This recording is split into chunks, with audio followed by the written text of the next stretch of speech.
Welcome to the Leaderonomics show. I'm with Marilee Adams, president of the Inquiry Institute, executive coach, and international bestseller of this book, Change Your Questions, Change Your Life.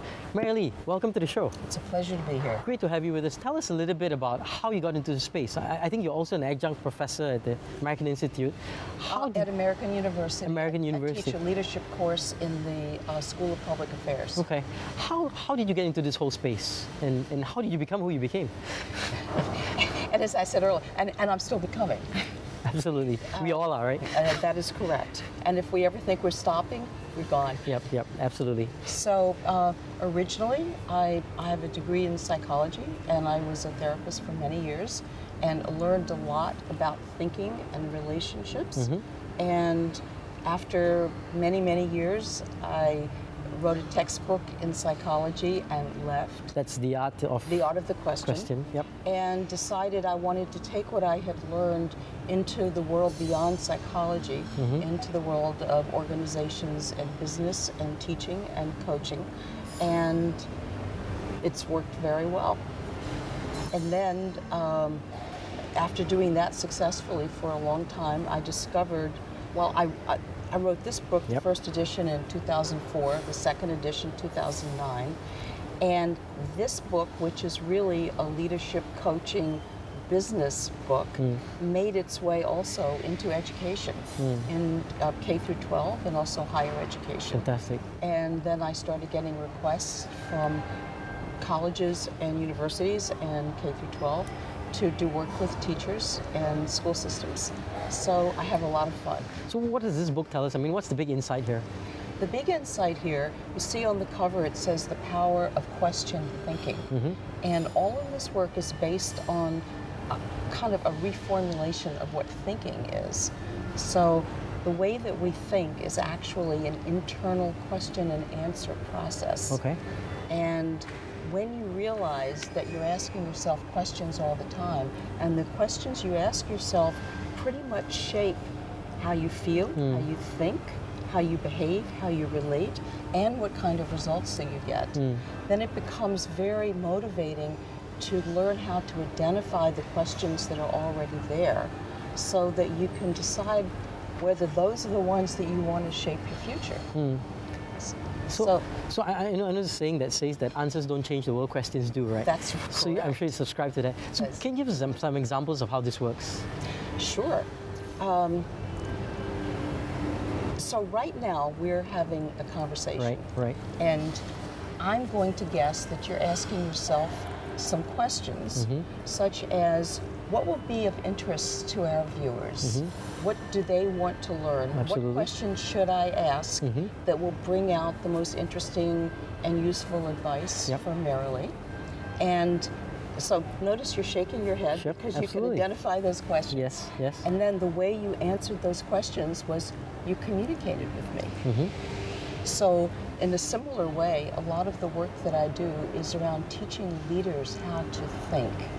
And when they understand the question-driven nature of their thinking, and they can alter their questions if they want different results, then it becomes a skill that they can use not just as leaders, but also everywhere in their lives. So you call this question thinking, right? I do. So essentially, it's a skill that anyone can learn, right? Well, it is a skill anyone can learn. All of us think with questions. But you know what? There's a big difference between asking questions, which everybody does, and using questions, which very few people do because they don't understand. So explain that to me. Explain that to me a bit. Using questions. What does that mean? Well, it means I understand the impact of questions. I understand the importance of the structure of them. Right. I understand the importance of the mindset from which one asks a question. I understand that questions.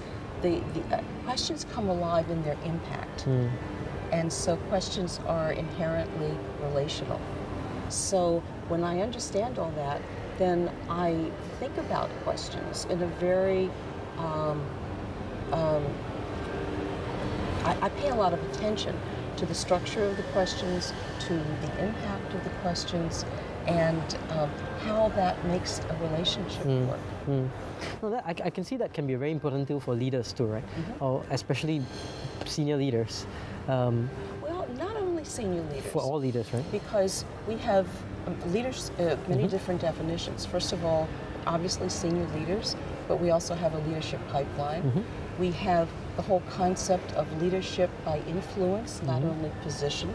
And we also understand the importance of leaders empowering those around them.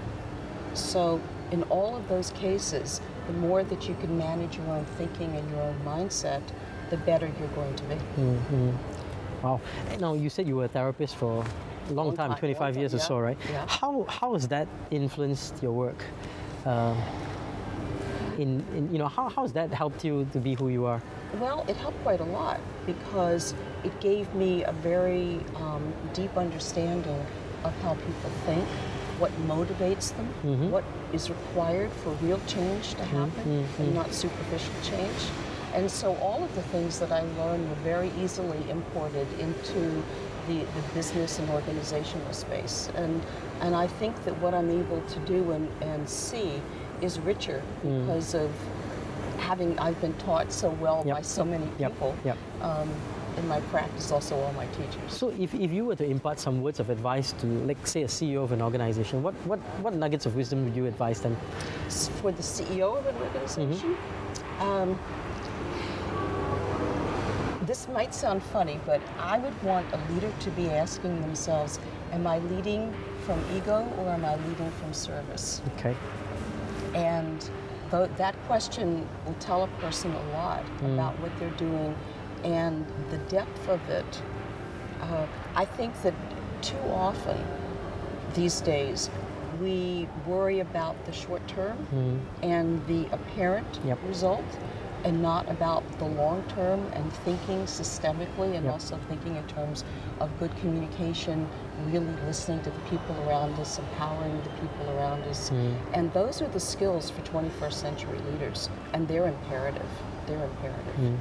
What advice would you give a young person who's starting up, just finished university, raring to get into the world? I mean, well, I have an example of that actually. Sure. My publisher is Barrett Kohler in San Francisco, United States, and Barrett Kohler is a very mission-driven publishing house, and everything in there is about, all of our books are about creating a world that works for all. So we have started a foundation called the BK Barrett Kohler Foundation, and the purpose of it is to empower young emerging leaders up to age 35. Okay. And the reason, well, among the many reasons for this, is that particularly in nonprofits, young leaders are not getting leadership development or professional development, and they need it so badly.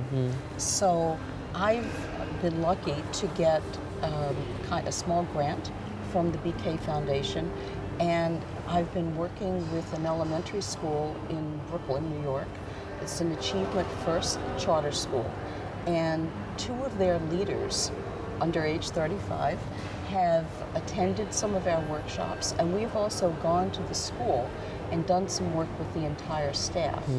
And what was so exciting about it is we did a process with the staff really to empower the leader as well as the staff. It turned out to be a very difficult issue, which I didn't know at first. And the leader, her name is Camila Lopez. She is the principal. Kevin Lohila is the academic dean. And they were able to use that difficult situation to learn from and to turn the entire thing around, which was so exciting. So the question of what would you advise a young leader to be asking themselves over and over, what can I learn from this? What assumptions am I making? How am I empowering the people around me? How can I listen better? What do people and circumstances have to teach me? And what is the best that I can offer to give them the future that they want and deserve? Absolutely. You wrote another book, Teaching That Changes Lives. I did. Now, I've always learned, with my background with GE and stuff, that teaching is such an important thing for leaders to do. What do you advocate in this book? Teaching That Changes Lives is focused on the mindset of the teacher first, before the student, in the spirit of You know, when you get on an airplane and they say fasten your seatbelt first and then take... Then to, yeah. Not your seatbelt, the oxygen mask. Yeah. Well, in that same sense, teachers, I think that what they do is so noble and so incredibly important and so incredibly difficult. And they need all the tools they can to manage their own mindsets, to maintain their own equanimity and equilibrium in a classroom. Because teachers are, not only do they need it for themselves, but they're also models for students. Models of patience, models of good thinking, models of collaboration. And so much of the work in the world of education is focused on do this for the students. And so I'm reversing that and saying, do this also for the teachers. And there's so much research that says that professional development for teachers is one of the biggest things that makes a difference for students. So this book focuses on that. And this is not just for teachers. I mean, any one of us who wants to become better teachers can. And also parents. Yeah, because parents are great. I mean, parents are key teachers in many of these young people's lives. They certainly are. Absolutely. So, just to summarize this whole thing, if you can leave our viewers with one or two key nuggets of wisdom. Okay, I know it's about questions, having special questions, but is there something specific that they can learn in terms of how they can craft questions and how they can ask questions or how they can think about questions? Yes, of course. I mean, I could talk about this for hours. I'm sure. If you can leave us with one quick nugget of wisdom. I'll give you two quotes then. Sure. One is that great results begin with great questions. And the other is every question missed is a potential crisis waiting to happen. That's interesting. I remember a story of Albert Einstein, and his mom used to tell him, ask your teachers 2 questions that they cannot answer. And that led him to a lot of, that instilled curiosity and a whole bunch of... That's right. And he says, and the important thing is not to stop questioning, Albert Einstein. We can learn from everybody. I would love to continue questioning you, but we're out of time, so I'll have to stop questioning her. I'm with Dr. Marilee Adams, executive coach, international bestseller author, and of course, president of Bestseller Author and Institute. Dr. Marilee, thank you so much for being on our show. Thank you.